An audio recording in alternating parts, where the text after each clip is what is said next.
The morning sun cast long shadows across the courtyard of Buckingham Palace as Queen Camilla stepped out of her private car. Her royal blue coat fluttered gently in the crisp London breeze, and her carefully styled hair remained perfectly in place despite the wind. She had always been particular about her appearance, especially since becoming queen consort. Every public appearance mattered, and today was no different. Camilla had spent years preparing for this role, knowing that the British public had mixed feelings about her. The memories of Princess Diana still lingered in many hearts, and she understood that earning respect would be a gradual process. She had worked tirelessly to prove herself worthy of the title, engaging in charitable work supporting various causes, and standing by King Charles through thick and thin. As she approached the main entrance, she noticed the usual formation of guards standing at attention. These men and women were the backbone of royal security, trained to perfection and sworn to protect the royal family with their lives. They had served through multiple monarchs, witnessing history unfold before their very eyes. Their red uniforms were pristine, their faces stoic, and their dedication unwavering. The queen consort had grown accustomed to the formal protocols that surrounded her daily life. Every movement was planned, every interaction carefully orchestrated. She had learned to navigate the complex world of royal etiquette, understanding that even the smallest gesture could be scrutinized by the media and the public. Her transformation from the Duchess of Cornwall to queen consort had been a journey filled with challenges and triumphs. On this particular morning, Camilla carried herself with the confidence that came from years of royal training. She had attended numerous state functions, met with world leaders, and represented the crown on countless occasions. Her charity work had taken her to hospitals, schools, and community centers across the United Kingdom. She had seen firsthand the impact that royal patronage could have on important causes. The palace staff had always treated her with respect, though she sometimes sensed a certain formality that seemed to go beyond the usual royal protocol. She attributed this to the natural adjustment period that came with any change in the monarchy. After all, these were people who had served Queen Elizabeth II for decades, and adapting to new leadership styles was part of their professional duty. As Camilla walked through the palace corridors, she reflected on her recent activities. She had been working closely with organizations focused on domestic violence prevention, literacy programs, and animal welfare. These causes were close to her heart, and she felt a genuine sense of purpose in her role. The opportunity to make a real difference in people's lives gave meaning to the sometimes overwhelming responsibilities of royal life. Her relationship with King Charles had been the foundation of her strength throughout their journey together. They shared common interests in environmental conservation, traditional crafts, and architectural preservation. Their partnership had weathered many storms, and she admired his dedication to his duties as monarch. Together, they were working to modernize the monarchy while respecting its rich traditions. The queen consort had also been building relationships with other members of the royal family. She understood the importance of unity within the family, especially given the public challenges they had faced in recent years. Every interaction was an opportunity to strengthen bonds and present a cohesive front to the nation and the world. Camilla's daily schedule was typically packed with engagements, meetings, and ceremonial duties. She had learned to balance the public aspects of her role with the private moments that allowed her to recharge and maintain her personal relationships. The constant scrutiny of royal life required mental fortitude and emotional resilience. Her staff had become an essential support system, helping her navigate the complexities of royal protocol while ensuring that her authentic personality could shine through when appropriate. They briefed her on upcoming events, helped coordinate her charitable activities, and provided guidance on matters of etiquette and tradition. The media attention surrounding her every move had intensified since becoming queen consort. Photographers followed her to public events, fashion experts analyzed her clothing choices, and commentators dissected her speeches and interactions. She had learned to maintain composure under this constant observation, understanding that it came with the territory. As she prepared for the day's activities, Camilla felt a sense of satisfaction about the progress she had made in her role. Public opinion polls showed gradually increasing approval ratings, and she received positive feedback from the organizations she supported. Her work was making a tangible difference, and she took pride in representing the crown with dignity and grace. The Queen Consort had also been working to preserve important British traditions while embracing necessary changes. She understood that the monarchy needed to evolve with the times while maintaining its fundamental values and principles.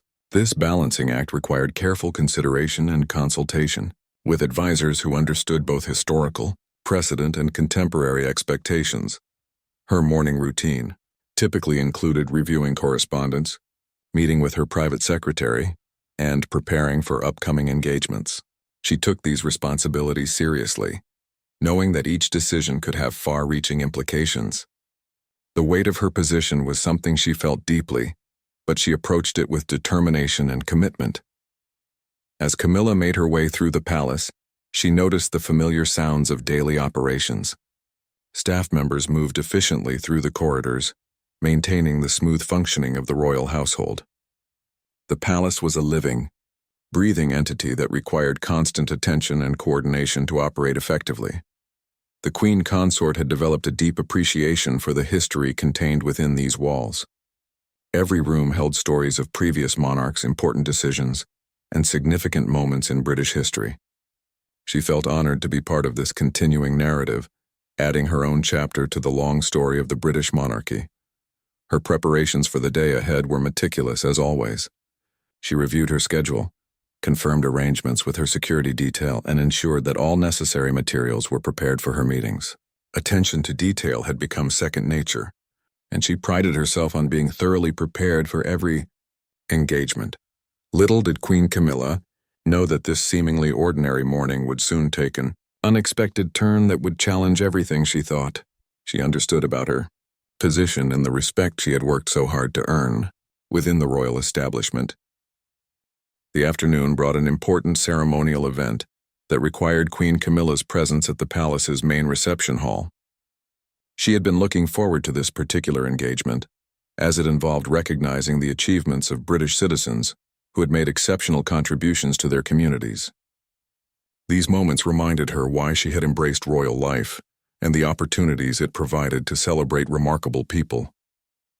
As she entered the ornate reception hall, Camilla admired the elaborate decorations and the careful attention to detail that the palace staff had arranged.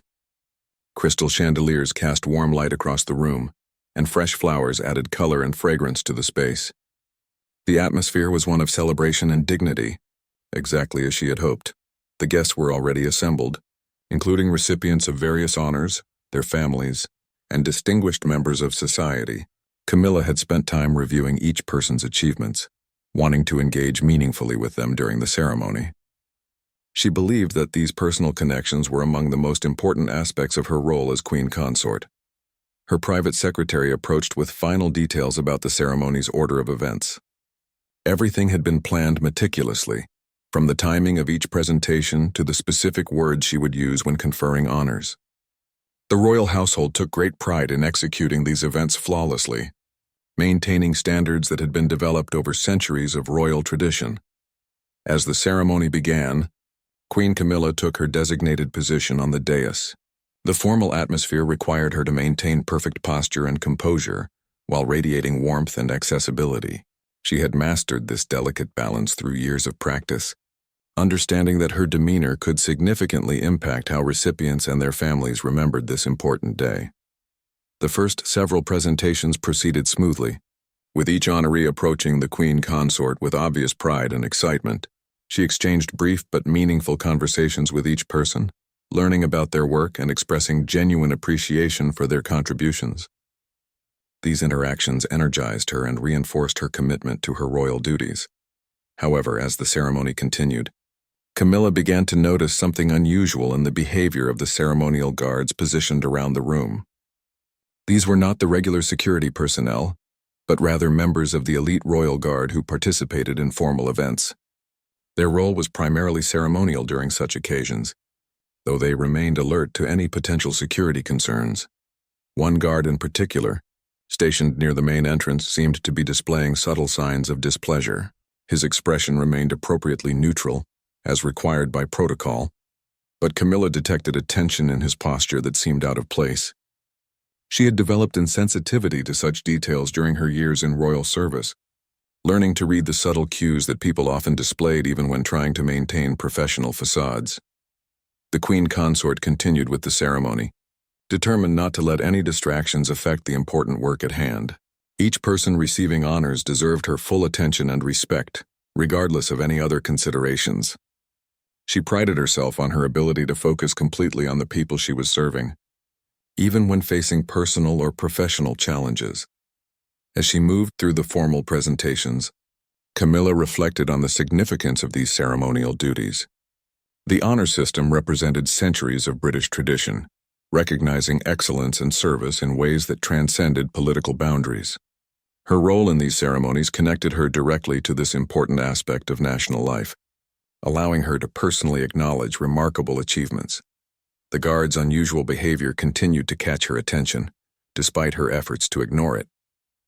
Years of experience had taught her to be aware of her surroundings at all times, a necessary skill when living in the public eye. She wondered if there might be a security concern that she was unaware of, though the other guards appeared to be maintaining their normal professional demeanor. During a brief pause in the ceremony, as recipients were being repositioned for photographs, Camilla allowed herself a moment to consider the broader context of her situation. The royal household operated according to strict hierarchies and protocols that had been established over many generations. Everyone from senior advisors to junior staff members had specific roles and responsibilities that contributed to the smooth functioning of the monarchy. The ceremonial guards held particularly important positions within this structure. They were selected not only for their physical capabilities and security training, but also for their deep understanding of royal protocol and their unwavering loyalty to the crown. Many had served for decades, witnessing the evolution of the monarchy through different reigns and adapting to changes in leadership while maintaining their core principles. Queen Camilla had always assumed that her position as queen consort commanded the same level of respect and recognition that had been accorded to previous holders of the title. Her official investiture had been conducted with full ceremony, and she had been formally acknowledged by Parliament and the Church of England. From a legal and constitutional perspective, her status seemed unquestionable. The ceremony resumed and she returned her focus to the remaining presentations. Each interaction required her full attention, as recipients often shared personal stories about their work and the challenges they had overcome. These conversations provided her with valuable insights into the lives of ordinary British citizens and the issues that mattered most to them. As the event neared its conclusion, the unusual behavior of the guard became more pronounced. While still maintaining his position and fulfilling his ceremonial duties, there was an unmistakable quality of resistance in his demeanor. Other guests and officials seemed oblivious to these subtle signs, but Camilla's experience had made her particularly attuned to such nuances. The final presentations were completed successfully, with warm applause from the assembled guests and obvious satisfaction from the recipients and their families. The ceremony had achieved its intended purpose of celebrating exceptional service and bringing honor to those who had made significant contributions to society. From an official standpoint, the event was an unqualified success. However, as the formal proceedings concluded and guests began to mingle during the reception portion of the event, Queen Camilla found herself increasingly troubled by what she had observed. The guard's behavior suggested something deeper than mere professional displeasure or personal discomfort. There seemed to be an element of principled objection that went beyond individual personality conflicts. As she moved through the reception, engaging in conversations with guests and their families, part of her mind remained focused on trying to understand what she had witnessed. The implications could be significant if her initial impressions were correct, potentially indicating broader issues within the royal establishment that she had not previously recognized or acknowledged. Later that evening, Queen Camilla retreated to her private study to review correspondence and prepare for the following day's engagements. The room was her personal sanctuary within the palace, decorated with items that reflected her interests and personality. Photographs of family members, books on subjects close to her heart, and artwork that she particularly enjoyed created an atmosphere of comfort and familiarity. As she settled into her favorite chair with a cup of tea, her mind kept returning to the events of the afternoon ceremony. The guard's behavior had been subtle enough that most observers would not have noticed anything unusual. but her years of experience in public life had taught her to pay attention to such details. She wondered if she should mention her observations to someone, though she was uncertain about the appropriate course of action. Her private secretary knocked softly on the door before entering with additional papers that required her attention. This trusted advisor had been working with the royal household for many years and possessed an encyclopedic knowledge of palace protocols and procedures. If anyone could provide insight into unusual situations, it would be this experienced professional. Queen Camilla decided to broach the subject carefully, describing her observations without making any direct accusations or assumptions. She explained that she had noticed what seemed to be unusual behavior from one of the ceremonial guards during the afternoon event, wondering if there might be any known issues or concerns that she should be aware of as queen consort.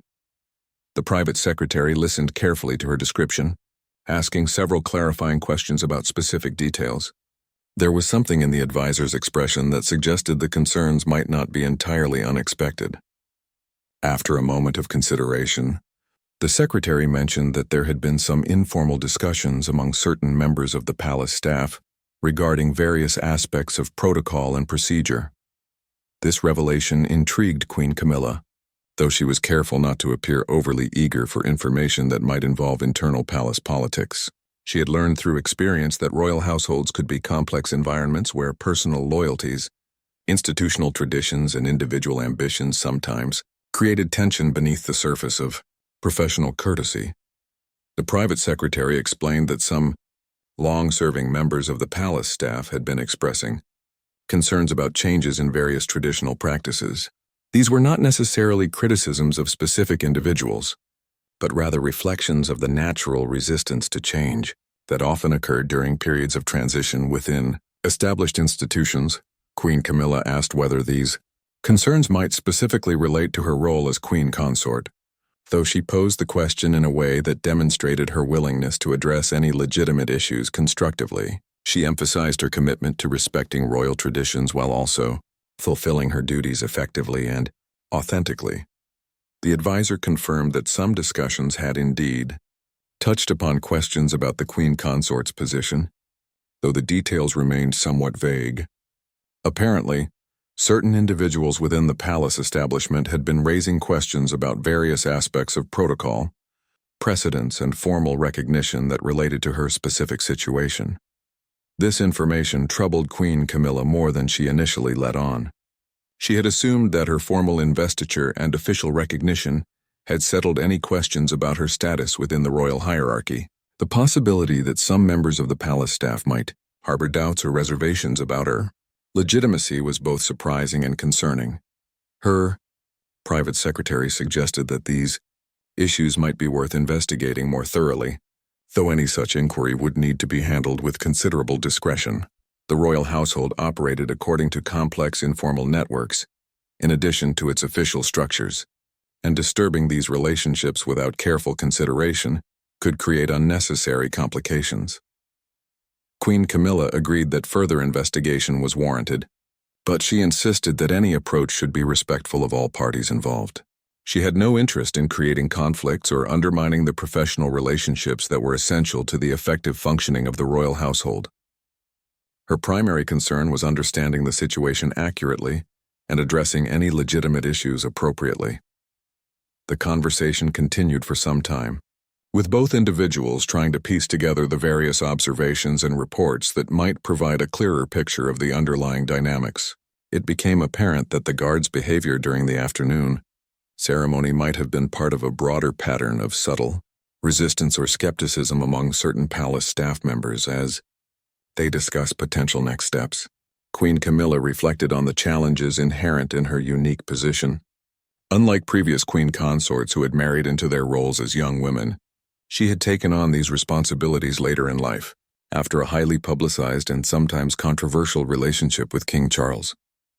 The historical precedents for her situation were limited, creating ambiguity about certain aspects of protocol and tradition.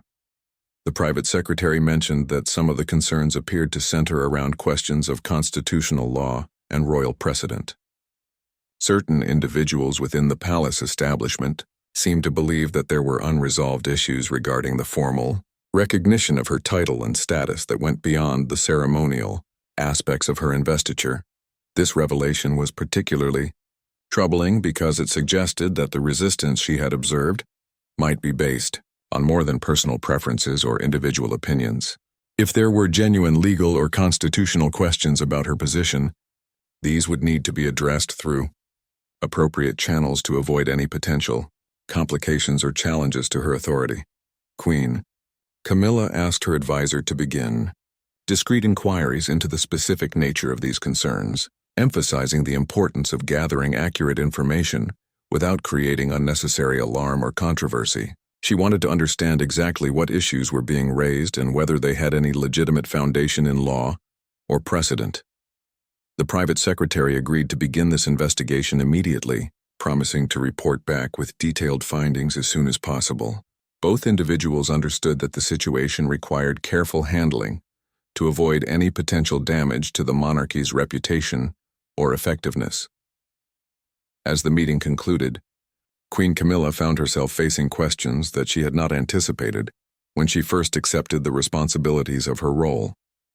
The realization that her position might be viewed as questionable by some members of the very establishment that was supposed to support her was deeply unsettling and required immediate attention to resolve satisfactorily.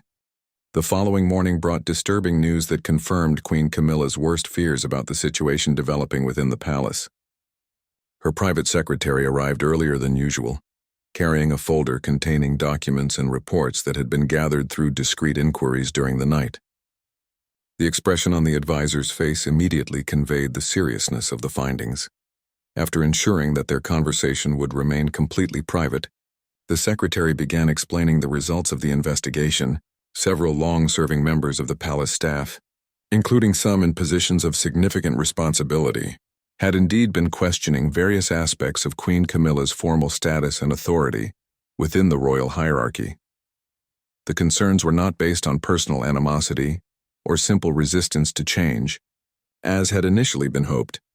Instead, they appeared to stem from complex, legal and constitutional questions that some individuals believed had not been properly addressed during the transition process following Queen Elizabeth II's death and King Charles's accession to the throne. Specifically, certain palace officials were arguing that the formal procedures for recognizing Queen Camilla's title had not followed all the traditional protocols that had been established over centuries of royal precedent.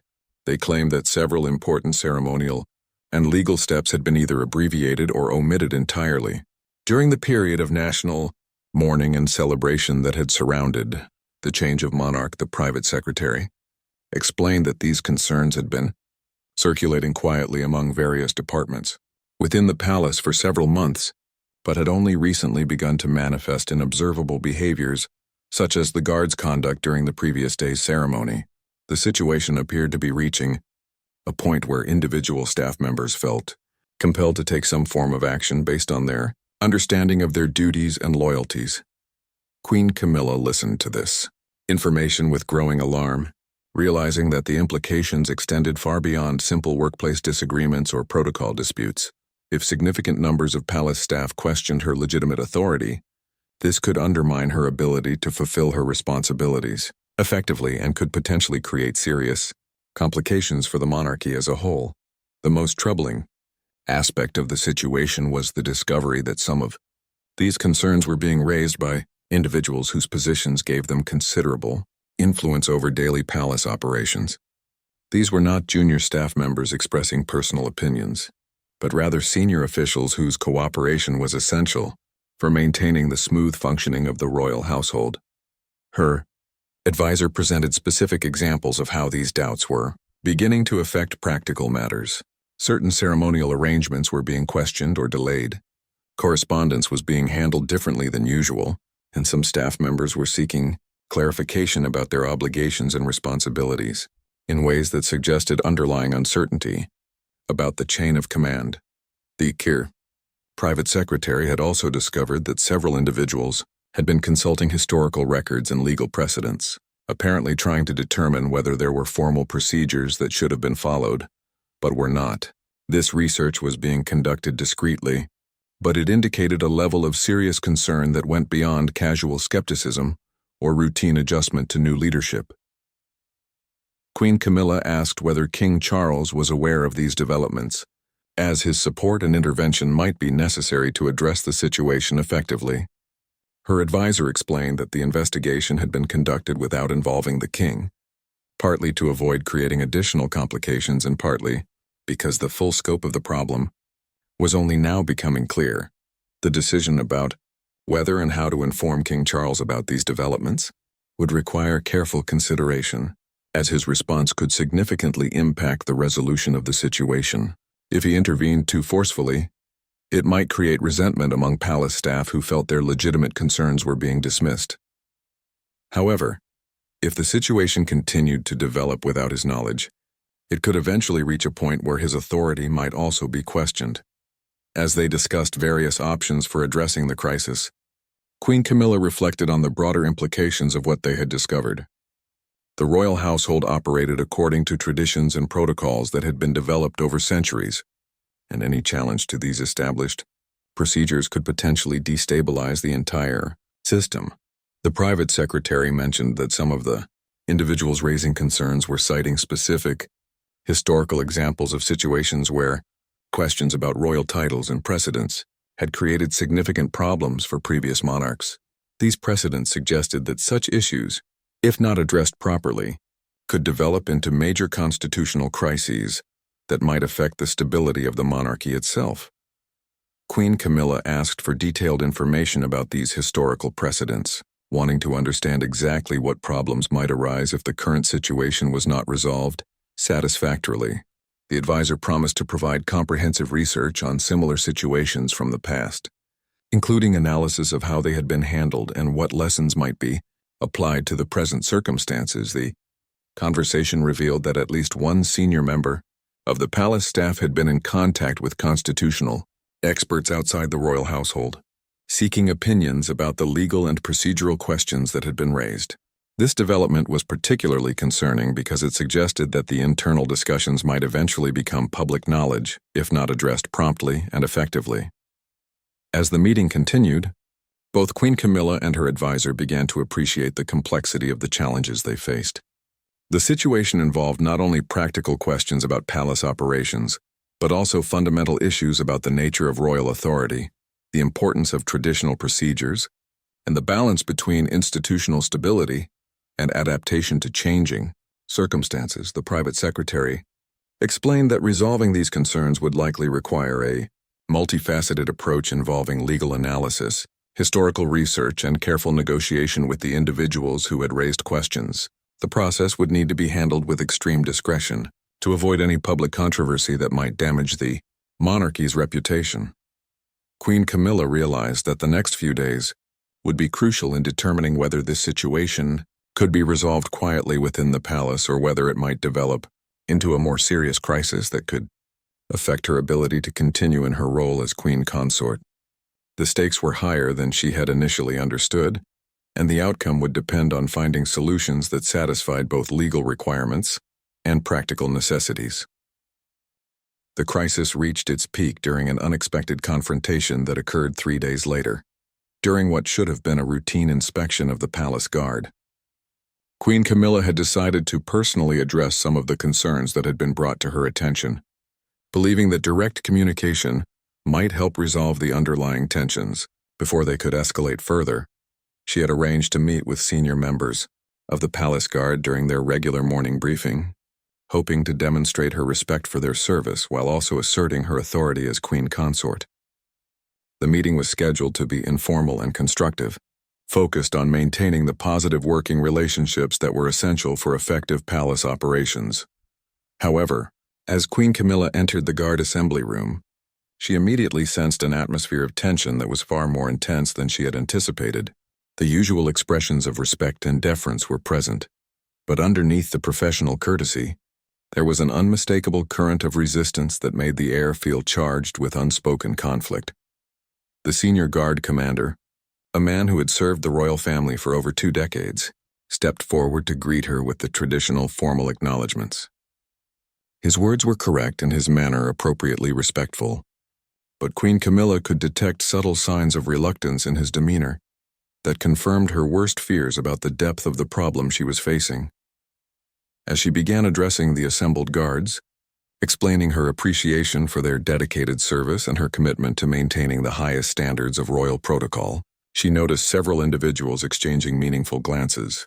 These were not casual looks of curiosity or interest, but rather the kind of significant communications that suggested coordinated resistance to her presence or authority. The situation became dramatically more serious when one of the guards, the same individual whose behavior she had noticed during the previous week's ceremony, stepped forward and requested permission to speak. His request was made according to proper protocol, but there was something in his tone that suggested this would not be a routine interaction. Queen Camilla granted permission, expecting perhaps a question about schedules or procedures. Instead, the guard delivered a statement that shocked her to her core and revealed the full extent of the challenge she was facing within the palace establishment. The guard declared, in clear and measured terms, that he could not in good conscience recognize her authority as queen consort because he believed her title had not been properly established according to the constitutional and ceremonial requirements that govern such matters. He stated that his oath of loyalty was to the crown and its legitimate representatives, and he questioned whether she met the necessary legal standards. The room fell completely silent as the implications of this direct challenge became clear to everyone present. This was not a simple disagreement about protocol or procedure, but rather a fundamental rejection of Queen Camilla's right to hold her position and exercise the authority that came with it. Other guards in the room appeared to be surprised by their colleague's boldness, though several nodded slightly in ways that suggested they shared his concerns, even if they had not been prepared to voice them so directly. The senior commander looked deeply uncomfortable, clearly caught between his responsibility to maintain discipline and his own uncertainties about how to handle this unprecedented situation. Queen Camilla maintained her composure despite the shock of hearing her legitimacy challenged so directly and publicly. She asked the guard to explain the specific basis for his concerns, wanting to understand exactly what legal or constitutional issues he believed had not been properly addressed. The guard responded with a detailed recitation of historical precedents and legal requirements that demonstrated extensive research and preparation. He cited specific examples of previous queen consorts whose positions had been established through particular ceremonies and formal recognitions that he claimed had not occurred in Queen Camilla's case. His arguments were not based on personal opinions or emotional reactions, but rather on careful study of constitutional law and royal precedent. He argued that certain traditional procedures for confirming a queen consort status had been abbreviated or omitted during the transition period following Queen Elizabeth II's death, creating legal ambiguities that had never been properly resolved. The guard further stated that he had consulted with constitutional experts and legal scholars who had confirmed his understanding that these procedural omissions created legitimate questions about the validity of Queen Camilla's title and authority. He maintained that his oath required him to uphold proper legal standards regardless of personal consequences. As the confrontation continued, other guards began to reveal their own doubts and concerns. Several indicated that they had been struggling with similar questions, but had been uncertain about how to address them appropriately.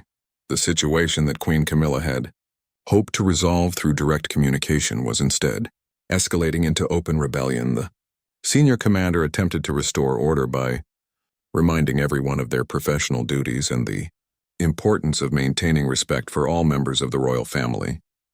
However, his efforts were undermined by his own apparent uncertainty about the legal questions that had been raised and his obvious discomfort with the unprecedented nature of the situation. Queen Camilla realized that she was facing a crisis that went far beyond simple workplace disagreements or adjustment difficulties.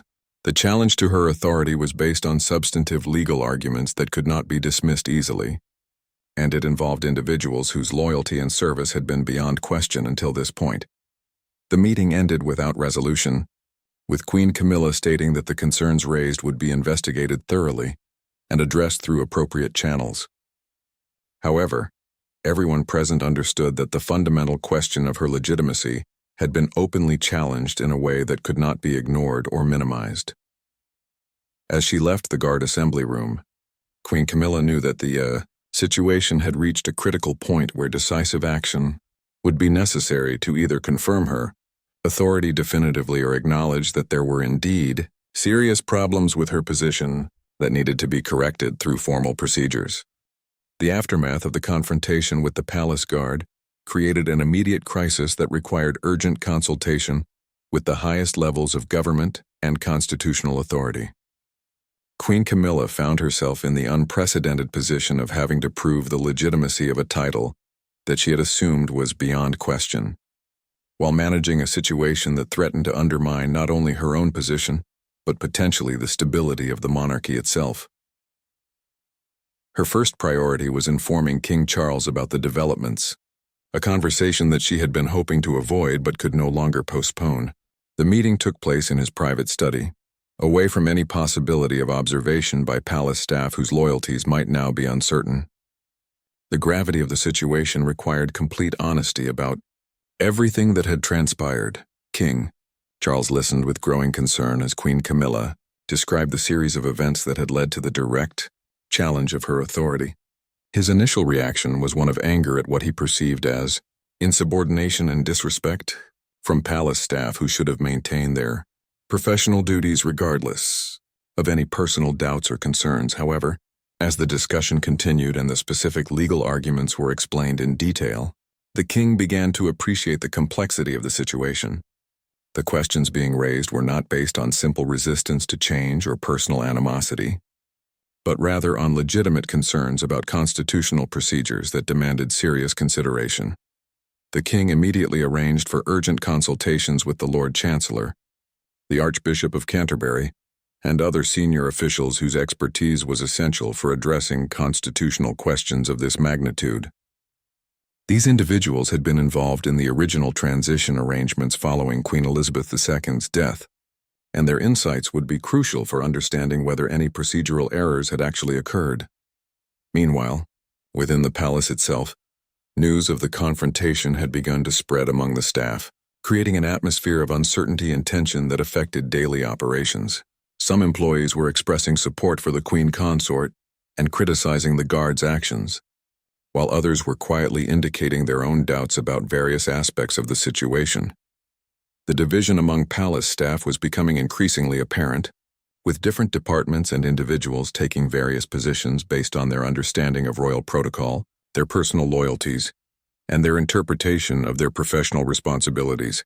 This internal conflict was threatening to disrupt the coordinated functioning that was essential for maintaining royal operations. Queen Camilla's private secretary was working frantically to manage the immediate practical consequences of the crisis while also coordinating the research and legal analysis that would be necessary for resolving the underlying issues.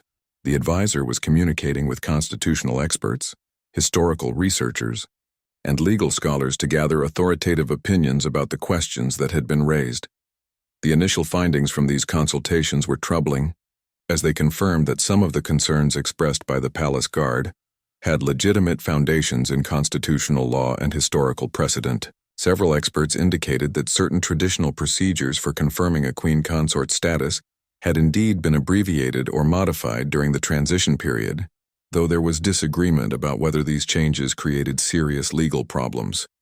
The most significant issue appeared to involve the formal parliamentary recognition of Queen Camilla's title, which some experts argued had not followed all the historical precedents that had been established for previous queen consorts. While her marriage to King Charles had been legally valid, and her general status as queen consort had been acknowledged, specific ceremonial and procedural elements might have been omitted or handled differently than tradition required. As the legal analysis continued, it became clear that resolving these questions would require formal action by Parliament, the Church of England, and possibly the Privy Council. The process would need to be handled carefully to avoid creating public controversy while ensuring that all constitutional requirements were properly fulfilled. The situation was further complicated by the fact that any formal review of Queen Camilla's status would inevitably attract media attention and public scrutiny. The monarchy had been working to maintain stability and continuity following the major transition of the previous year, and reopening questions about fundamental legitimacy could potentially damage public confidence in the institution. King Charles was particularly concerned about the potential impact on Queen Camilla personally, as she had already endured decades of public criticism and skepticism about her relationship with him and her fitness for royal duties. The prospect of having to defend her right to hold the title she had worked so hard to earn was both personally painful and potentially damaging to her future effectiveness in the role. However, both the king and Queen Camilla recognized that the questions raised could not be ignored or dismissed without proper investigation. The integrity of the monarchy depended on ensuring that all positions and titles were held according to proper constitutional and legal standards, regardless of the personal consequences for any individual. The Archbishop of Canterbury, who had played a crucial role in the coronation ceremonies, was asked to review the ecclesiastical aspects of Queen Camilla's recognition and to determine whether any additional ceremonies or confirmations might be necessary to address the concerns that had been raised. Similarly, the Lord Chancellor was asked to examine the legal and constitutional dimensions of the situation, with particular attention to the parliamentary recognition processes and any precedents that might provide guidance for resolving the current difficulties. As these high-level consultations proceeded, Queen Camilla found herself in the extraordinary position of continuing to fulfill her public duties, while privately confronting fundamental questions about her right to perform them. The uncertainty was emotionally challenging and practically complicated, as she needed to maintain public confidence while addressing serious doubts about her legitimacy. The palace staff remained divided, with the original guard who had challenged her authority maintaining his position, despite pressure from senior commanders to reconsider his stance. His principled commitment to his understanding of constitutional requirements was creating ongoing tensions within the security apparatus that protected the royal family. The resolution of the crisis came through a remarkable combination of legal scholarship, constitutional precedent, and personal courage that ultimately strengthened rather than weakened Queen Camilla's position within the monarchy. The weeks following the confrontation had been filled with intensive research, careful negotiation, and delicate diplomatic efforts to address all the concerns that had been raised while maintaining the stability and dignity of the royal institution. Though breakthrough came when constitutional experts discovered historical precedents from the 18th and 19th centuries that provided clear guidance for situations where questions about royal titles needed to be resolved after the fact. These cases demonstrated that the monarchy had faced similar challenges in the past and had developed established procedures for confirming or clarifying the status of royal family members when circumstances required it. The Lord Chancellor's comprehensive legal analysis concluded that while certain traditional ceremonies had indeed been abbreviated during Queen Camilla's initial recognition as queen consort, these modifications had been justified by the extraordinary circumstances surrounding Queen Elizabeth II's death and King Charles's accession. However, the analysis also recommended that additional formal procedures should be completed to address any remaining ambiguities and to satisfy all constitutional requirements. Parliament was quietly consulted about the situation, and senior members from both major political parties agreed that a supplementary recognition ceremony would be appropriate to confirm Queen Camilla's status definitively. This approach would address the legal concerns that had been raised while avoiding any suggestion that her original title had been invalid or improperly granted. The Archbishop of Canterbury played a crucial role in designing a special ceremony that would incorporate all the traditional elements that had been omitted or abbreviated during the initial transition period. This religious confirmation would complement the parliamentary recognition and provide the comprehensive legitimation that constitutional experts agreed was necessary. King Charles strongly supported these efforts, viewing them not as criticisms of the original procedures, but rather as important steps to ensure that all aspects of the monarchy met the highest constitutional and legal standards. His public statements emphasized the importance of maintaining proper procedures while also defending Queen Camilla's dedication and fitness for her role. The most significant development was the response of the palace guard who had originally challenged Queen Camilla's authority. When presented with a comprehensive legal analysis and the planned supplementary procedures, He acknowledged that his concerns were being addressed through proper constitutional channels. His principled stance, while initially disruptive, had ultimately served the important purpose of ensuring that all legal requirements were properly fulfilled. The supplementary recognition ceremony took place in a private setting with only essential participants present, avoiding any public spectacle that might have created unnecessary controversy. The event incorporated traditional elements that had been abbreviated during the original transition, including specific oath-taking procedures and formal parliamentary confirmations that satisfied all historical precedents. Queen Camilla approached this additional ceremony with grace and dignity, understanding that it represented an opportunity to strengthen her position rather than a criticism of her previous recognition. Her willingness to participate in the supplementary procedures demonstrated her commitment to constitutional propriety and her respect for the traditions that governed royal institutions. The palace staff responded positively to the resolution of the crisis, with most individuals expressing relief that the underlying concerns had been addressed through proper channels rather than being ignored or dismissed. The guard who had raised the original challenge was commended by his superiors for his principled commitment to constitutional standards, though he was also counseled about appropriate methods for raising such concerns in the future. The entire episode had lasting effects on palace operations and royal protocol. New procedures were established for ensuring that all ceremonial and legal requirements were carefully reviewed and properly fulfilled during future transitions or changes in royal status. These improvements were viewed as positive developments that strengthened the monarchy's constitutional foundations. Queen Camilla emerged from the crisis with enhanced legitimacy and increased confidence in her role. The comprehensive review and supplementary recognition had addressed all possible questions about her status, providing her with unassailable constitutional authority that was based on the most rigorous legal and ceremonial standards. The media coverage of the situation was minimal, as the palace had successfully managed the crisis without allowing it to become a public controversy. The few reports that appeared focused on the monarchy's commitment to maintaining proper constitutional procedures rather than on any questions about individual legitimacy or authority. King Charles publicly praised both Queen Camilla's handling of the situation and the palace staff's commitment to upholding constitutional standards. His statements emphasized that the monarchy was strengthened by ensuring that all procedures met the highest legal and traditional requirements, and he expressed confidence in the resolution that had been achieved. The relationship between Queen Camilla and the palace staff was ultimately improved by the way the crisis had been handled. Her willingness to address concerns directly and to participate in supplementary procedures had demonstrated her commitment to proper constitutional standards and had earned increased respect from individuals who had previously harbored doubts about her position. The guard who had originally challenged her authority became one of her most dedicated supporters, viewing her response to his concerns as evidence of her fitness for the role of queen consort.